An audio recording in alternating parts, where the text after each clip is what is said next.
the correct pushback that he got for how he phrased that, because that's a psychotic way of thinking. But um, it is what it is. And a while ago, you know, that would have been uh, enough for people to say, okay, we need to reconsider our money and where we're putting our money, specifically with Jeff Bezos's business interests. But um, you can't really do that right now, and I'm gonna tell you why. Um, you can't not pay Jeff Bezos. He's made the society so that you can't not pay him.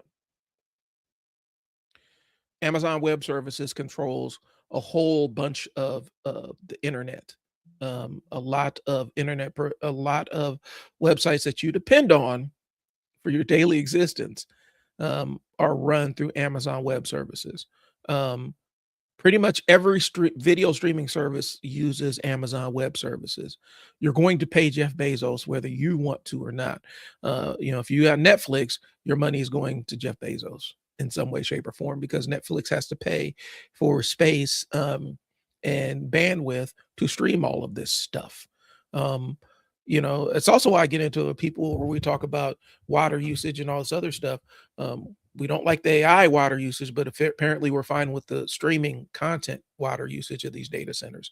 And the data centers don't really care, bro. Like, they don't care what they're doing. But we're fine with one aspect of the wasteful side of it, but not with the other. But yeah, they've rigged this society where you're going to pay Jeff Bezos no matter what you do. Even if you are trying to actively avoid putting money in this pocket, you never ordered anything on Amazon. Oh, you got streaming service, you're paying them. Oh, the website where you order your baby's formula is hosted on Amazon Web Services. And part of the money that you give to that formula goes to maintain that website. Like, they've created a society where certain people have made it so that you can't avoid giving them money. And I feel like that should set off people's alarm bells. Like, I don't think people are concerned enough about the fact that certain people in this country have created this place where you can't avoid putting money in their pocket. Like, even if you have a high level of intent and say, I'm going to choose where my dollar goes and I don't want to support this economically, you can't avoid them. I said, you can't avoid Jeff. You're gonna pay Jeff Bezos whether you like it or not. And that's the game that's at hand right now.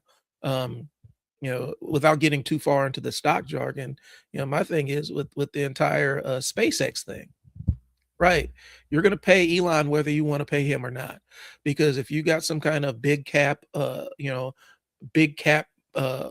ETF where you're buying, where your fund, your mutual fund or your electronically managed fund always buys the biggest companies in the world and includes them in your portfolio, you own some SpaceX. Whether you want to give that man money or not, you giving him money. And that is starting to become the way that billionaires kind of interact with, like, where it's ubiquitous, where it's like, I remember watching back in the days, watching RoboCop, and the concept of the mega corporation OCP was played for satire. We've got like 4 or 5 different OCPs running right now, where it is this ubiquitous corporation where they control everything and there ain't nothing you can do about it. Even right now with Palantir, even if you don't want to support Peter Thiel and Palantir, you're doing it just by paying your local taxes, because by paying your local taxes, your local police force, if you're in a large enough city, they're probably using Palantir products for their surveillance projects and monitoring the city projects. You're paying them. You're paying Peter Thiel something. And so they created a society where you can no longer opt out and pick and choose where your dollar goes, because it's all getting funneled in. If you got moral disagreements with Larry Ellison, the dude that runs Oracle, you're going to pay Oracle no matter what. Oracle is so ubiquitous, to the point where, it's almost like signing this weird deal with, some underworld being that you can't escape from. You can't get away from it. Because Oracle builds databases, and that's what they've been doing for a long time. And if your business has a database system where you track names and people, there's probably a good chance that it is an Oracle system. The money is going to get paid to Oracle no matter what. And now Larry Ellison's son is the head of Paramount Pictures. And so they own all the TV networks and TikTok. Congratulations. There's no way to escape this. And I think this is all part of this thing where we're, you're starting to see more people actively get radicalized against the American narrative just because it feels inescapable. The idea that you should be able to vote with your dollar is gone by the wayside because they're removing options. Smaller competitors get forced out. Fearless and I just talked about it not too long ago, where this concept of um, the capitalist free market society is letting the market decide. But really, it's not about competition anymore. It's about keeping people from even entering the market. That's the game.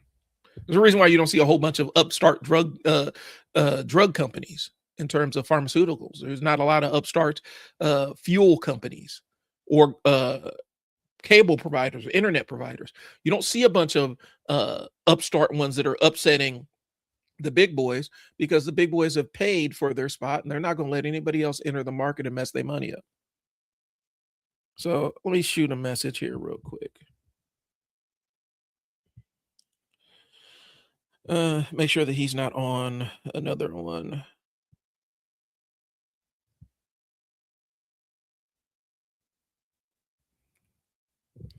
Yeah, we're about 18 minutes in. So anyway, we have kind of reduced this, we've kind of shrunken the American consumer's ability. All right, let's see where we're at. First Sensible Live. I'm listening to. All right, thanks. Thanks for tuning in. Thank you, thank you.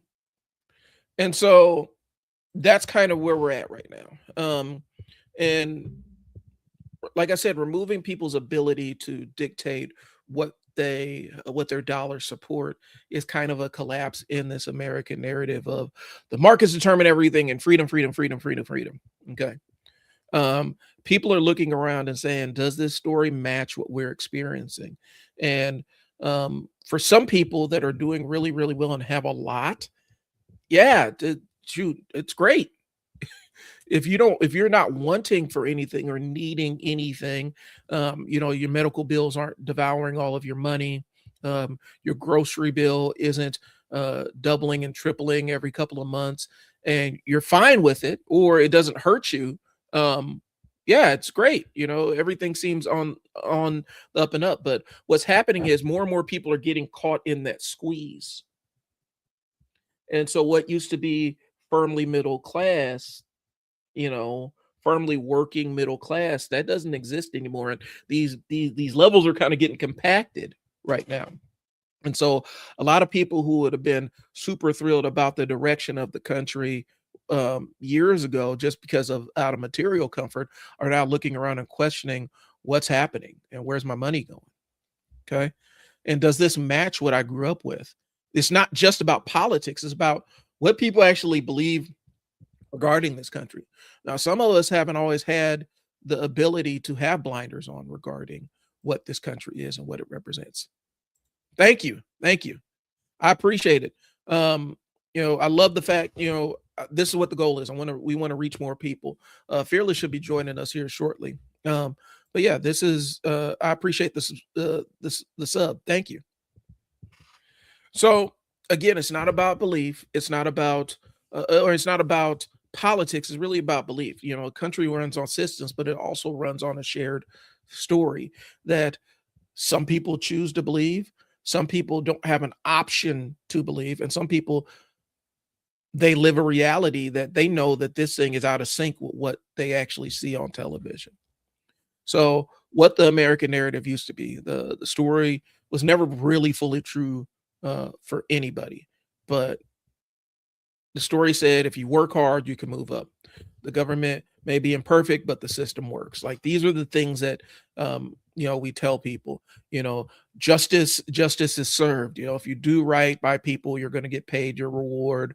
And as long as you just go in and put in those 45 to 60 hours a week every week at your job, you're going to eventually move up through the system. And I found that out pretty quickly.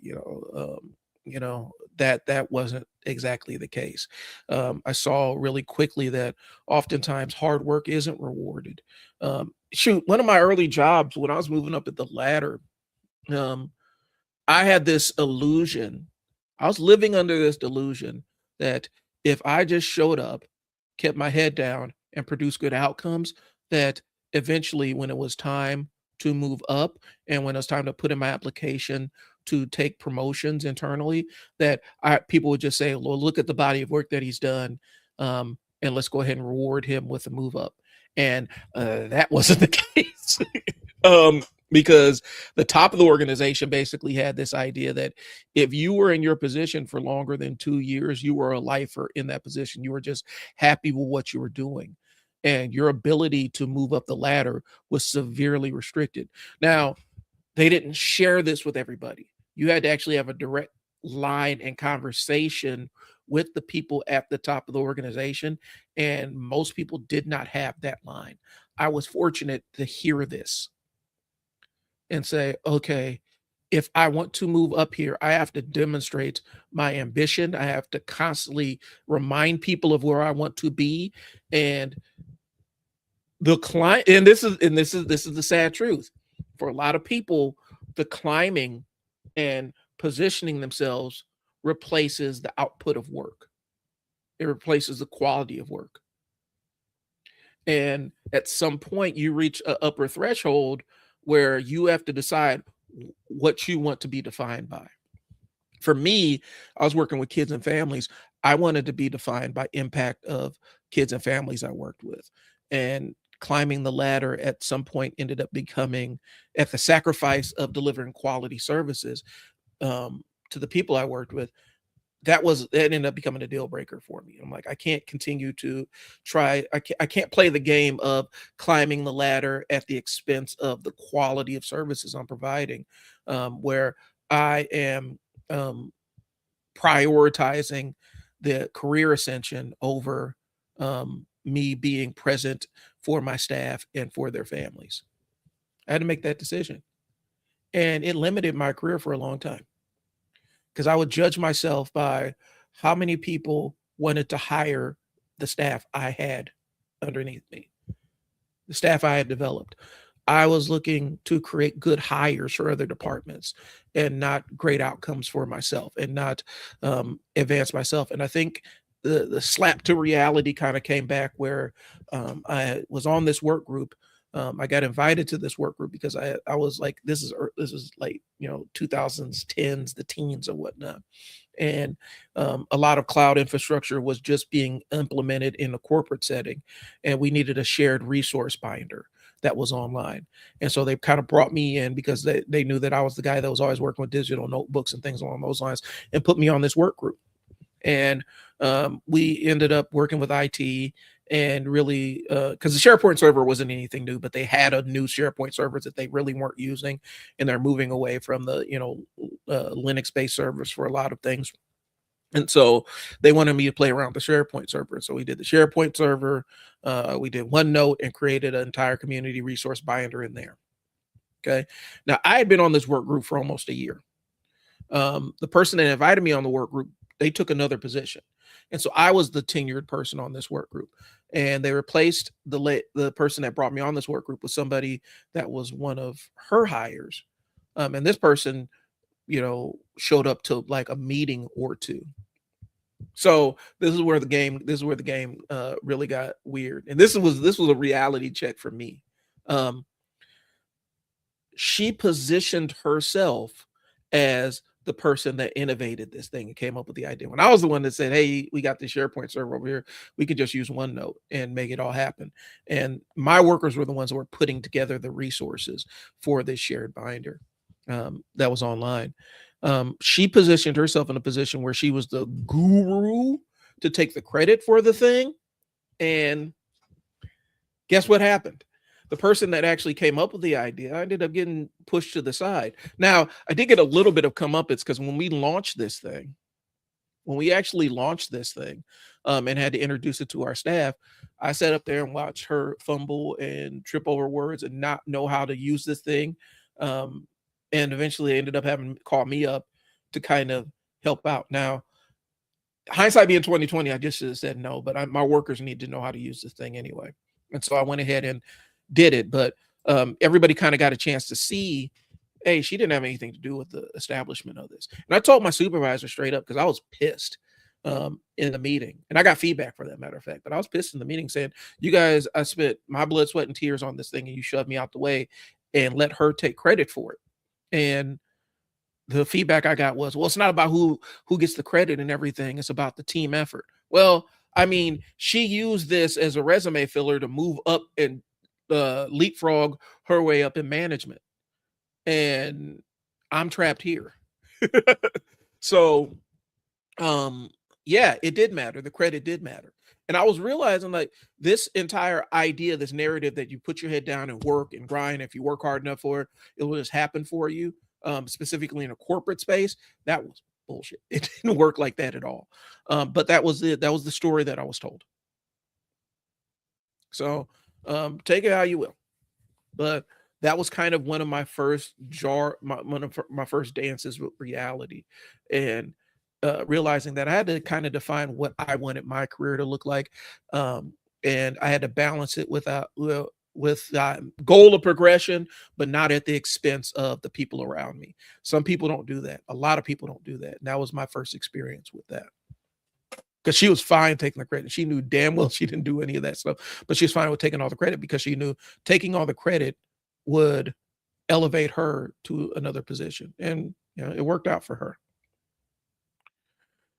So the idea that the government may be imperfect, but the system works, didn't labor under that delusion much at all as a kid, just based on where I grew up and my interactions with state and local officials as a kid in North Omaha, in one of the more segregated cities in the country. I did not have that delusion about systems and equity being built in and a feature of it. But now let's get into it. So, and this may be where I piss people off. This idea that America is a stabilizing force in the world. Um, that's a tough one because we got all kinds of evidence that shows something to the contrary, and it's highly contextual. Um, we have kind of cornered the industry on destabilizing countries for our benefit or just for shits and giggles, like just because for the love of the game. Um, and so a lot of countries that we've interacted with on a pretty consistent basis, they don't share that narrative. Um, and if we're being really honest, if you look at a lot of the revolutionary movements back in the day, the American Indian movement and stuff like that, and the Black Panthers and all these other groups that marginalized people that were working collectively to try to gain rights. The American government had perfected a way to destabilize them. Um, and the COINTELPRO, like that's a real thing. They worked on counterintelligence stuff to destabilize these groups domestically, and then beta tested it on us so that they can roll it out to other countries in the world. So anytime we have potential competition, there's this rush to destabilize them or gain leverage in key parts of their economy, so that we can benefit. And so the idea that America is a stabilizing force, it really is highly contextual. Depends on who you are talking to and about. That's the real. Our symbols mean something. We saw this kind of manifest with the Colin Kaepernick and the take a knee kind of thing, where a lot of people were really surprised that that not everybody had the same level of reverence for the flag and the national anthem and all this other stuff. People were actually legitimately shocked by that, which wasn't surprising to me at all, considering where I grew up. and then the future will be better than the past. We're running into that right now, where outcomes for my generation are going to be worse than the generations that preceded us. And realistically, this idea that the future will be better than the past is not necessarily rooted, because the idea never really included marginalized groups in the first place. We were never in the consideration or in the conversation in the first place. And so you have to have the contextual balance of who is this specific message for. For some people it's true, other people it is not. And right now we're seeing widespread growth where adult children are not living better than their parents, are actually doing worse. And with the same level of education, same kind of work histories, are seeing worse outcomes across the board. And a lot of that is a function of, we've all decided that all of our money needs to go to a handful of billionaires.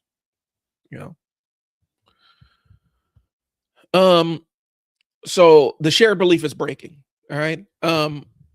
Symbols matter because they carry the story. Human beings think in metaphors. A room can be warm, or a room could be warm, if that makes sense. A room could be warm physically, or it can have an emotional warmth to it. Same thing for cold. A room could be cold, or it can be cold physically or emotionally. Okay. And so we think in a lot of symbols, and ascribing meaning to symbols. Okay. They're not just decoration. National symbols aren't supposed to be just decoration. They tell what the country believes about itself. The flag, the Capitol, the Lincoln Memorial, the reflecting pool. These things are supposed to communicate dignity and continuity and seriousness. But again, it depends on what population of people you're talking to. Because depending on who you're talking to, that flag is either a sign of liberation, or it can be a sign of oppression, depending on what end of the what's the receiving end of this. You look at what all the contention about the conservative flag, and which is a weird thing, right? The arguments about the conservative flag is kind of a weird, a really weird thing. Just because realistically, the beef about the conservative flag didn't really reemerge till the civil rights era, and a lot of segregationists were flying it. Like it wasn't really a thing in that mainstream, in that part of the mainstream. It wasn't really a thing until civil rights era, and it ended up becoming the banner that segregationists waved. But now we've decided that some people have decided that this is my heritage and blah blah blah. Same thing goes to how we do the national anthem at sporting events. Yeah, it's been a piece of it, but this entire thing with the players being on the field and observing, that was kind of a post 9/11 thing. Like there are some leagues that did it, a lot didn't. I remember going to NFL games pre all of this stuff, and you didn't see the players until kickoff. Like nobody was like standing on the field observing the colors and all this other stuff. That was specifically just for the fans in the stands. And now post 9/11, a lot of stuff was going on, but that ended up becoming kind of the showpiece way to show that these players were about America, was having them on the field and showing people crying and all this other stuff during the national anthem. But it's still kind of a recent development, but we've kind of encoded it in our brain that it's always been like this. Okay. The reflecting pool is really interesting because that is an interesting piece of self-generated drama that really didn't have to be this contentious thing, because the reflecting pool was fine. It was just there. It had been existing for however long it's existed, and never even thought about it. I've been to the reflecting pool. I've never thought about it that much. Never had occasion to think about it as much as I have over the last couple of days. And it's because we're going to make it better by ruining it. We're going to make the reflecting pool better by draining it, overpaying somebody to put all this paint down on it. Apparently the paint isn't resistant to, or they didn't let it sit long enough, or they tried to work too fast or whatever. Maybe one of these pool experts can kind of jump on here and tell us about the logistics of painting a swimming pool. But it raised the temperature of the water. We had algae, we had infestation, and then the other day I see a dead baby duck leading the news coverage because they dumped all that stuff in to kill all the algae and killed the wildlife that's in the reflecting pool. And so this thing that was just kind of this passive symbol of the capital and being in the capital of the nation in DC, it's become this really weird, contentious thing. People are getting arrested for picking up paint chips that are floating in the pool. And then they're trying to spin it like, well, they tore these chunks out. And you should see videos of like paint floating in the reflecting pool. But these are all symbols. And so it's supposed to communicate the national identity of this country. Well, what happens when the national identity of the country, specifically in the reflecting pool, is reflected as a slapshot, poorly put together, stagnant pond with algae growing on it? What does that say for the symbology? What does it say for the narrative, right? And so when these symbols look neglected or politicized or absurd, people notice it. Now, certain people are really super invested in it. I just take kind of this weird kind of like kind of gallows humor with it. Like, it is what it is. I've been to DC, man. This idea that, you know, DC has all this, you know, this high level and how, it's the West Wing book. It's the West Wingification of American politics, really, where we're worried about the style and the style over the substance, and making this compelling statement and having the mic drop moment is more important than actual policy that impacts people's lives. Well, the president got a mic drop moment, man. So that's what matters. That's that West Wingification of American politics, which I really don't align with. I stopped watching that show, bro. I watched Newsroom for a while, and then that started getting on my nerves. That creator, what's that dude's name? Now I can't remember bro's name. He has that, you know, kind of, you know, the mic drop moment where the main character makes a compelling statement and then drops the mic and everybody's left to, you know, be in awe of it. And for me, I don't know, that Aaron Sorkin, the Sorkinification of American politics, where it's all about the mic drop moment as opposed to actual policies that improve people's lives in a measurable way. A lot of politicians on both sides of the aisles are chasing sound bites, and they know that the sound bites sometimes will translate into policy. Oftentimes it's just, you know, a level of grandstanding and getting control of the narrative. I hope you guys see where I'm going with this. It's about controlling the narrative. Okay. So we talked about the reflecting pool as the one of the most important symbolic places for some people in this country. It sits between the Lincoln and Washington Monument. Okay. There is tied to civil rights, national mourning, protests, and presidential mythology. But now we're draining it a second time because peeling paint and the algae blooms and dead animals and all this other stuff are impacting how it looks. And people are really bent out of shape about it. I'm looking at it like there's another couple $1 million of my tax money, of our tax money that was never going to go to us anyway, that is getting dumped into this thing. But it becomes easy to see why people treat it as this systematic dysfunction with all the stuff going on with it. And it feel like it's endemic of kind of what we're all experiencing, the ongoing shitification of American life. And really that concept, forgive my language, but the entire concept of shitification is where you subscribe to it, you know, software or some kind of product that requires regular updates from some kind of main server or whatnot, and it gets progressively worse and progressively more expensive to the point where the thing that why you bought it, the compelling reason you bought it, really no longer exists for, or is behind a paywall where you have to pay up for it. StreamYard's doing that to a lot of people right now. Evernote is another example. I used to use Evernote as my online note-taking app where I could write the notes in one place and get it no matter where I wanted to go. And they've just made it progressively worse and worse and worse and more expensive. And so I feel like that's what's happening collectively. Like for some people, and again, we got to understand that a lot of this stuff is hyper contextualized, right? It is super dependent on the context of which we're discussing this. It's not across the board where everybody feels the exact same way. And that's not necessarily a bad thing. We do need a variety of ways that people perceive a specific thing, because that's how you keep from getting caught in this echo chamber. But there's a balance there. Okay. So I'm not going to talk about the reflecting pool anymore, but it's just kind of funny to me.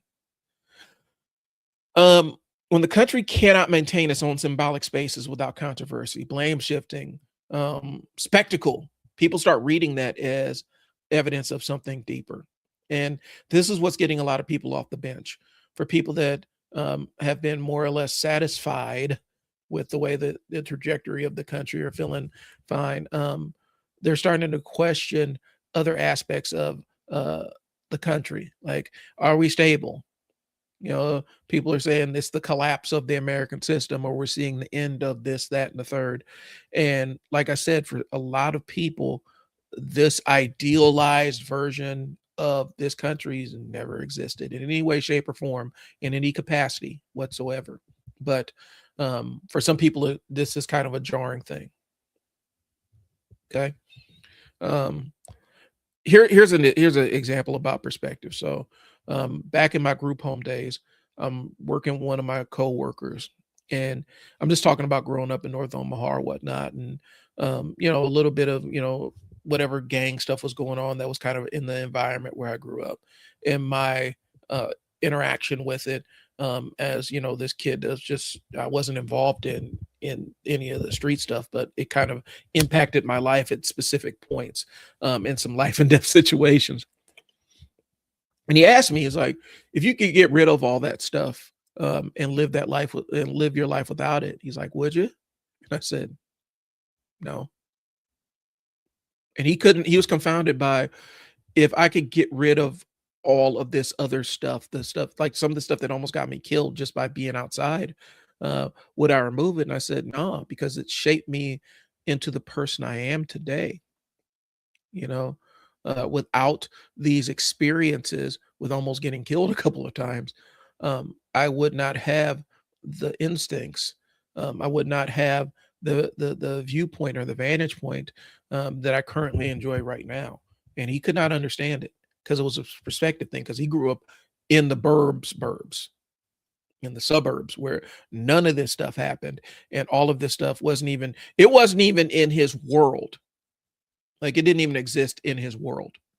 Not through the news or anything along those lines. Really, really super sheltered upbringing.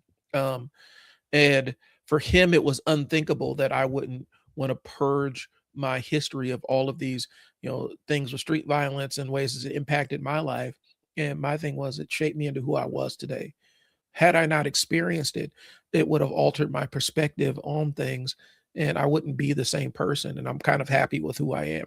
But a lot of the narrative that we create about this country and our lives is highly contextualized. I cannot stress that enough. So the reflecting pool does matter because it's small enough to understand. People can look at it and say, if we can't handle this, what else are we failing to handle? And apparently a heck of a whole lot right now. Let's be honest. But this is how narrative collapse works. People stop seeing the isolated failures and start seeing the patterns. Like, you start interpreting the shapes within the fog. And you start determining, okay, where are we going with this? And they start seeing patterns, and the patterns become, nothing works, nobody's accountable, everything's politicized, every explanation feels suspicious. and every institution does start to feel compromised. And I think that's kind of firmly where we're sitting, where you're seeing a lot of people completely and totally disaffected. And you see one end of it that is like, well, we could still right the ship, and another end is saying burn it all down. And I do feel like there is some kind of balance because one thing you got to understand, especially for the more firebrand kind of people that say, burn everything down, burn all the edifices down to the ground and start over. How many people are you willing to sacrifice in that process? And who's going to determine who doesn't make it? Because when you start with this, we're going to burn it all down kind of mentality, burn all the institutions to the ground. That sounds good on paper, but execution, that's always been really, really bloody and messy. And some people are squared with it. Other people, they don't even really know what they're saying. They're not willing to give up aspects that they've gotten accustomed to in their daily existence in in wanting to burn it all down. They don't really even know what that means. It's just a combination of words that they're saying. It doesn't really have any meaning to it. Okay. Um, and so that's the balance. You have the people that want to try to find ways to maintain the house that's falling down around your ears, and the other people that want to burn it all down, but they don't want to be homeless for a while. They don't have any transition plan. They want to burn it all down.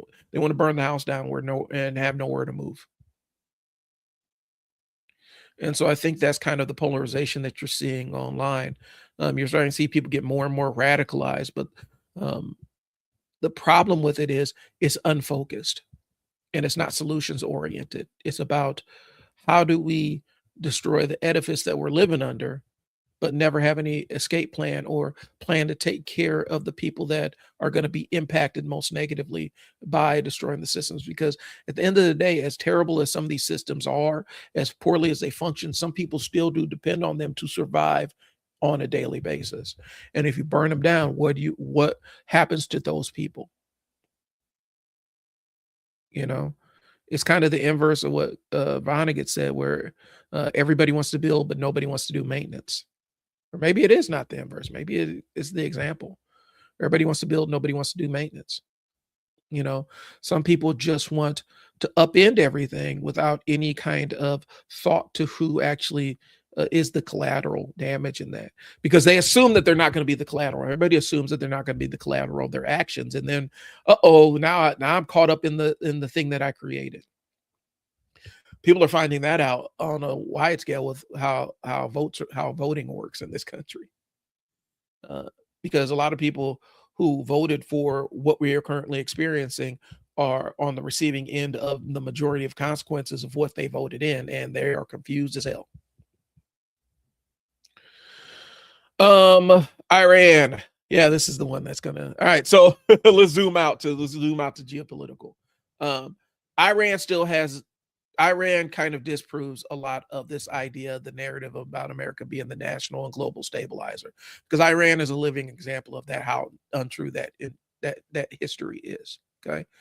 Um, Recent reporting says the U.S. and Iran have been in talks after months of war, but we're seeing how shaky this peace treaty is going to be, because we're already dealing with having to exchange threats, having to threaten to keep the Strait of Hormuz open. There's a very specific reason from a political standpoint you haven't seen presidents invading Iran. And it has everything to do with the fact that um, the supply chain, the global oil supply chain, is situated in that strait. Um, and the country that has one of the longest contiguous borders with it is Iran. There's a reason why uh, a lot of American presidents have opted towards the diplomacy route. Um, some defaulted towards the outright sabotage. We'll get into that in a second, but they opted towards the diplomacy route as opposed to the military force route, because that was the thing where they could say, okay, this is mutually assured destruction. We'll shut this whole thing down and we'll cut off money to everybody, all these Middle Eastern countries. We're going to cut off money to Saudi Arabia and all this other stuff because we can shut this whole thing down. There ain't nothing you can do to stop us. That's why a lot of American previous administrations steer clear of outright war with Iran. And I have my own theories, and I'm not going to share them on here about why we did it. But It's kind of endemic of kind of the mentality that we currently have, where it's like break everything and we'll figure out a way to fix it later on. Okay. And so we got competing claims about nuclear inspection, sanction reliefs, and all that other stuff. Um, and we got, the administration claiming that they agreed to nuclear inspections until affinity, while Iran is saying they denied any such agreement. It's just more conflict. Here's the thing: the history of Iran is the U.S. destabilizing Iran to suit our own needs and installing our own puppet dictators. That's why we're in this place where we are now with them, because we overturned their democratically elected government and replaced it with the Shah, who was a brutal, brutal, brutal dictator.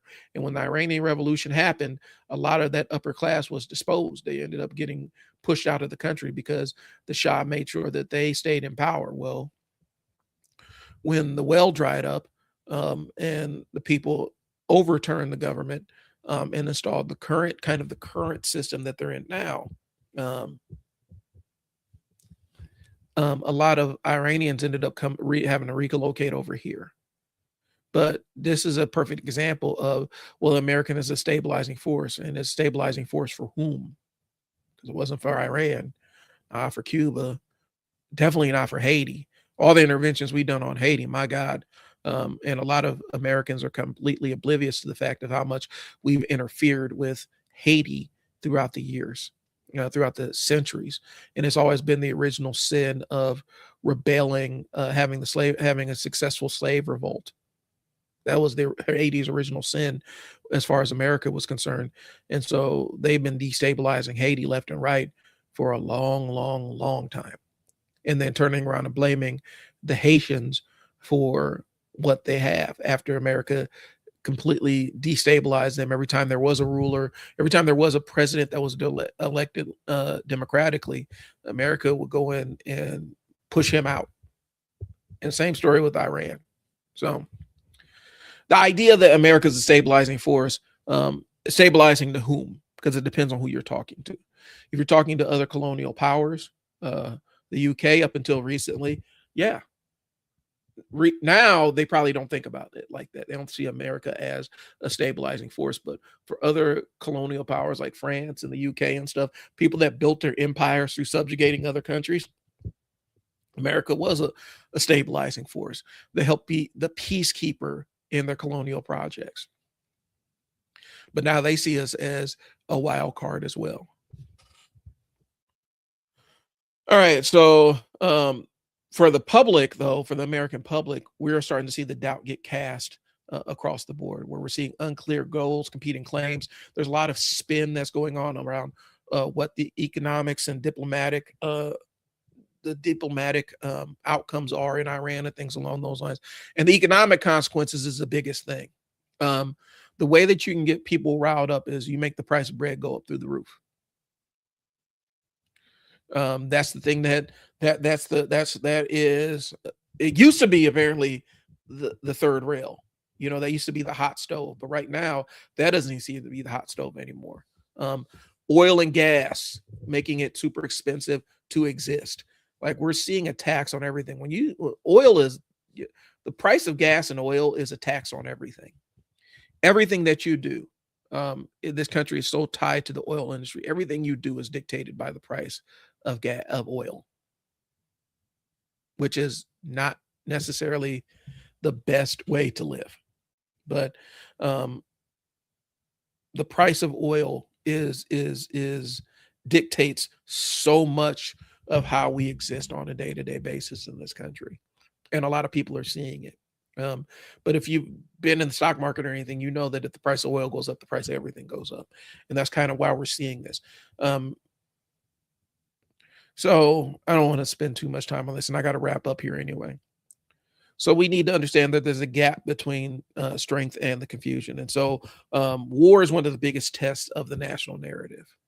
And for a long time in America, it was almost sacrilegious to question our war efforts domestically. And we started to see from World War II, we started to kind of see the decline in people thinking that this war, 100% just dropping everything and jumping behind the war effort. Um, we saw, it was World War II, and then I think I'm thinking major conflicts, Korea, and then Vietnam, and then the Persian Gulf, and then all the other little tiny overthrow kind of wars that the US participated in. Um, they get increasingly, the response to them gets increasingly more negative. And we have an entire generation that from the time they were born until their adulthood, the US has been at war with somebody. And that does things to a population of people, because their outcomes are determined by what happens in this war overseas. Okay. But there ends up becoming the gap, right?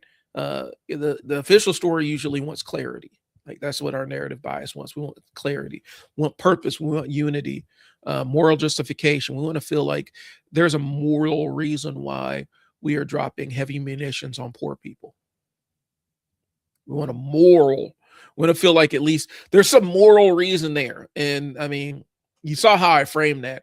So my thoughts on that are pretty clear. um, but and we want to feel like there's some kind of strategic mind behind all of this. Like, even if we're seeing the ugly, how the sausage is being made, at least there's a goal to this. At least there is something. There's a why to this. Okay. But in recent times, um, the public experience of the United States going to war is confusion, skepticism, general fatigue and malaise about this entire thing, and distrust. And then the economic anxiety that comes along with it, because gas prices are going to go through the roof. What is this going to cost us?